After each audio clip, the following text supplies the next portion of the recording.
fraudulent, two violations. I'll just pick up two violations because of the interest of time. One was fraudulent misrepresentation of the governor's relatives as technical team. When the governor received an invitation to go to China, to visit China and do a benchmarking on a cancer machine, instead of governor sending a technical team, that is a top-notch oncologist or other technical team, the governor decided to send members of the same clique, which was made up of our relatives. 2 sisters, 1 brother. These are the team which was the inner team. This is the team which was sent to China.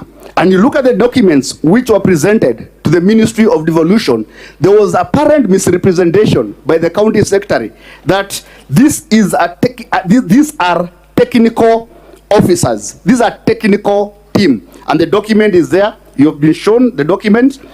And we do submit that an argument has been raised here that no public funds was lost. But the County Assembly of Meru states that an opportunity was lost.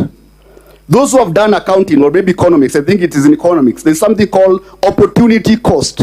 The cost of not doing something. The cost of not doing something. That is the cost which was incurred by the County of Meru. And there was that violation of misrepresentation. The letter was addressed to the governor. The governor cannot run away, as my colleague, Mr. Muthomi, has said, and say it was not me. The letter was addressed to the governor. She minuted it to the officers, and the officers went ahead and misrepresented those members of the clique as county technical officials. The other violation in this particular count is the designation of Nefad Kinywa, who is a member of the clique. This is a clique which had access, power, and influence. And the clique involved the sisters, 2 sisters, and the brothers. It's a one which runs Meru today.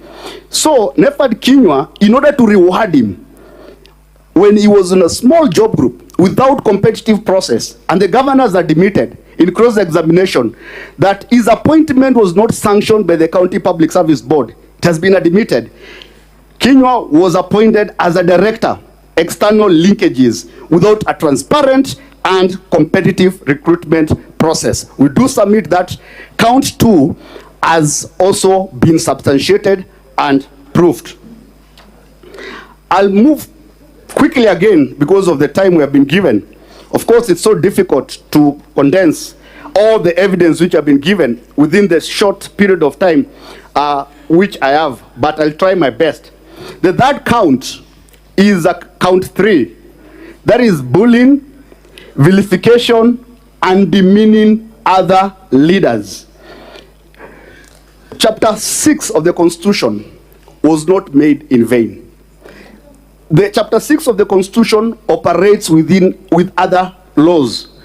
Principles key above them is Public Officers Ethics Act and the Leadership and Integrity Act.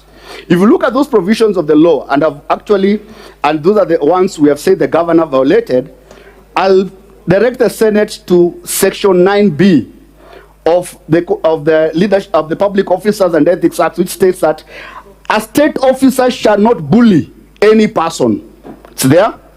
There's also a call for professionalism within the Leadership and Integrity Act. There's also the professionalism means that a state officer shall treat the public and his fellow public officers, now these are public officers, with courtesy and respect.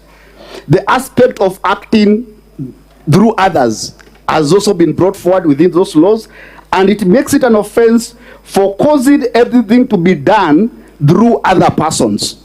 My colleague, Mr. Muthomi, has mentioned that the governor is now hiding, that it was not me, it was the county secretary.